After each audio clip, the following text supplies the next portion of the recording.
আমার এই বড় বড় নেলসগুলো দেখে অনেকেরই প্রশ্ন ছিল যে আমি কি কিচেনে কোনো দিন যাই, ও পথটা কি আমি কোনো দিন পেরিয়েছি, কোনো দিন কি ওইদিকে আমার যাওয়া হয়েছে।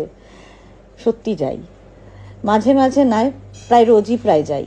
তোমরা যে কাজগুলো রোজ করো, আমাকে সেই কাজগুলো রোজ করতে হয় কখনো। আর সবচেয়ে বড় কথা, এই কাজগুলো আমি খুব ভালোবেসে করি, কারণ আমার নিজের প্রিয়জনদের জন্য রান্না করতে কার না ভালো লাগে।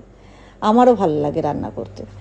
তো রান্নার রেসিপি আমি তোমাদের কোনো দিন, এই রান্নাগুলো খুব কমন রান্না যেগুলো আমি করি, তোমাদের সকলেরই জানা রান্না। তবু আমি কি করে করলাম দেখো রান্নাগুলো, সেটারই আজকে একটা তুলে ধরলাম। সেটা হচ্ছে তোমার বাঁধাকপির পাতার মধ্যে কি করে আমরা ভাপা মাছটা করতে পারি, ভেটকি পাতুরি। মোদ্দা কথা ভেটকি পাতুরি, কিন্তু ভেটকি পাতুরি আমরা বেশিরভাগ সময় করে থাকি হচ্ছে কলা পাতায়, তো আমি এটা করেছি হচ্ছে বাঁধাকপির পাতায়। তো কিভাবে করছি সেটা তো তোমরা দেখতেই পাচ্ছ। প্রথমে সর্ষে পোস্ত এবং কালো সর্ষে সাদা সর্ষে পোস্ত, তার মধ্যে একটু নুন দিয়ে ভালো করে পেস্ট করে নিলাম।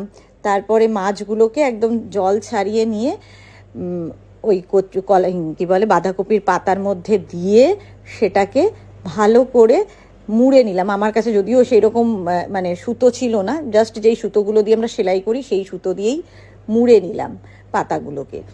ভালো করে মুড়ে নিতে হবে, যদি বেরিয়ে যায় তাহলে কিন্তু ওই পুরো যে পোস্ত বাটাটা সেটা কিন্তু তেলের সাথে লেগে যাবে। যাতে ওই ভেতরে থাকে এবং সেটা খুব সুন্দরভাবে হয়ে যায়, সেটা জন্য বাঁধাটা খুব সুন্দর করে করতে হবে।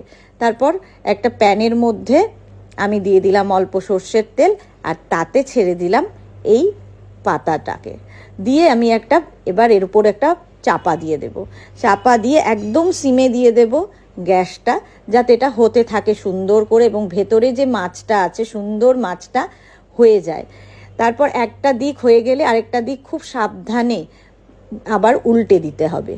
উল্টে দিয়ে সময় দিতে হবে, যদিও এই কাজটার জন্যে বেশ সময় দিতে হয়। দেখো উল্টে দিতে হবে, দেখো একটা দিক কি সুন্দর হয়ে গেছে, তো আমি উল্টো দিকটাও দিয়ে দিয়েছি। বাস এভাবে তৈরি হয়ে গেল বাঁধাকপির পাতায় ভেটকি ভাপা।